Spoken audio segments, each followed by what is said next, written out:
Hi everyone.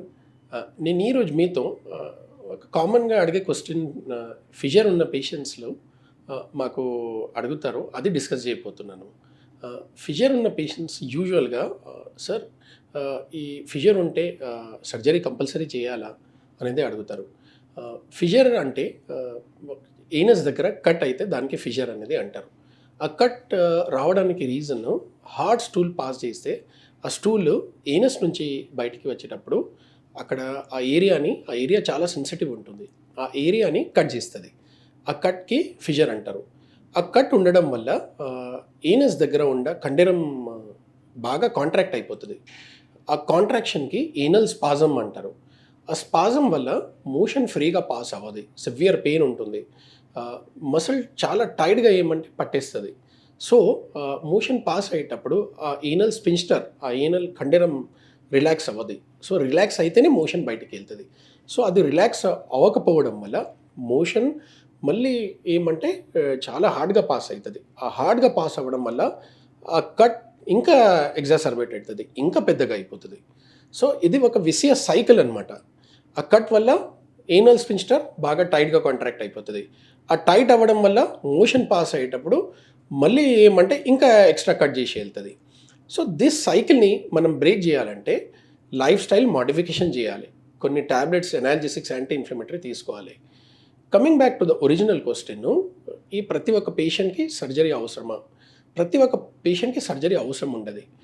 మీరు fissure వల్ల pain ఉంటే మీరు మీ బౌల్ హ్యాబిట్స్ రెగ్యులరైజ్ చేసుకుంటే, ఒక మంచి హెల్తీ డైట్ తింటే, మీకు సర్జన్ ఇచ్చిన ఇన్స్ట్రక్షన్స్ ఫాలో చేస్తే 80% ఆఫ్ ద పేషెంట్స్ సర్జరీ లేకుండా, మనం సర్జరీ కాకుండా ట్రీట్ చేయగలుగుతాం. ఆ లైఫ్ స్టైల్ మోడిఫికేషన్ ఏముంటుంది?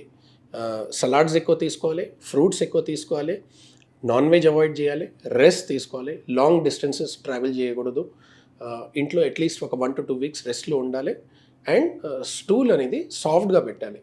స్టూల్ సాఫ్ట్నర్స్ వాడాలి, ఎనాల్జెసిక్స్ ఒక 1 to 2 weeks యూజ్ చేయాలి. ఈ మీరు రెజిమన్ ఫాలో చేస్తే 80 to 90% ఆఫ్ ద టైమ్స్ మీకు సర్జరీ కాకుండా మనం సక్సెస్ఫుల్గా ఫిషర్ ట్రీట్ చేయగలుగుతాం. మళ్ళీ ఇప్పుడు సర్జరీ ఏ పేషెంట్కి అవసరం ఉంటుంది? This is also important. Surgery అవసరం ఉన్న పేషెంట్స్ ఈ ఫలానా కేటగిరీస్లో ఫాలో అవుతారు. వాళ్ళకు సివియర్ పెయిన్ ఉంటుంది. ఎంత సివియర్ పెయిన్ ఉంటుందంటే వాళ్ళు పెయిన్ వల్ల మోషన్ సరిగ్గా పాస్ చేయకుండా అట్లనే హోల్డ్ చేసుకుంటారు.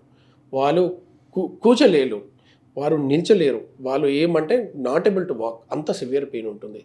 Not able to go to work also. ఈ కేటగిరీ ఆఫ్ పేషెంట్స్కి సర్జరీ అవసరం ఉంటుంది. బికాస్ సివియర్ పెయిన్ ఉన్నప్పుడు ఎనాల్జెసిక్స్ ఇచ్చిన, స్టూల్ సాఫ్ట్నర్ ఇచ్చిన, రెస్ట్ తీసుకున్న పెయిన్ ఒకవేళ తగ్గుతలేదంటే ఆ కేటగిరీ ఆఫ్ పేషెంట్స్కి సర్జరీ ఖచ్చితంగా చేయాలి. అది ఒక 5 to 10% ఆఫ్ ది పేషెంట్స్ ఉంటారు ఫిషర్ కేటగిరీలో. ఈ పేషెంట్స్కి సర్జరీ ఎంత యూస్ఫుల్ ఉంటుందంటే, ఒక్కసారి స్పింస్టెరోటమీ అంటే లేజర్తో ఆ మసిల్ ఏదో టైట్ అయిపోతుంది, దానికి మేము చిన్నగా ఇట్లా రిలీజ్ చేస్తాం. ఆ రిలీజ్ చేస్తే ఆ ఏనస్ స్పింస్టర్ నార్మల్ లెవెల్కి వచ్చి కూర్చుంటుంది. దానివల్ల ఏమవుతుందంటే మోషన్ పాస్ చేసేటప్పుడు అది నార్మల్గా రిలాక్స్ అవుతుంది. This surgery is called sphincterotomy. So ఇది చేసిన తర్వాత ఆ 5 to 10% పేషెంట్స్ సివియర్ పెయిన్ ఎవరికి ఏదో ఉంటుంది, ఇమ్మీడియట్గా రిలీఫ్ ఉంటుంది. సర్జరీ అయినా ఎంబటే నెక్స్ట్ డే వాళ్ళు మోషన్ పాస్ చేసినప్పుడు చాలా హాయిగా ఉంటుంది, చాలా కంఫర్టబుల్గా పాస్ చేయగలుగుతారు. Thank you.